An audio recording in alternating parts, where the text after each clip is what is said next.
Hello guys, in this video I will show you how to send or request money on the Cash App by using your QR code. But first of all, I just want to mention, please don't forget to subscribe to my channel, because at 10,000 subscribers I will show you my whole YouTube revenue statistics and my growth strategy, how I make money online.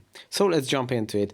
If you want to use your QR code to send money or to request money, you will have to open the main menu of the Cash App. In the middle, as you can see, here is the Cash App icon or a dollar sign.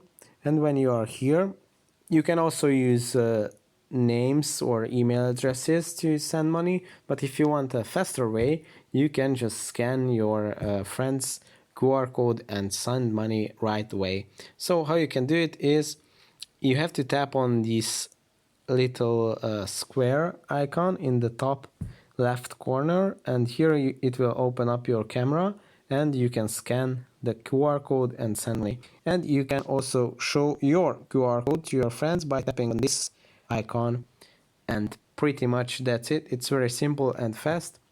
I hope this video was helpful for you. If it was, please consider subscribing.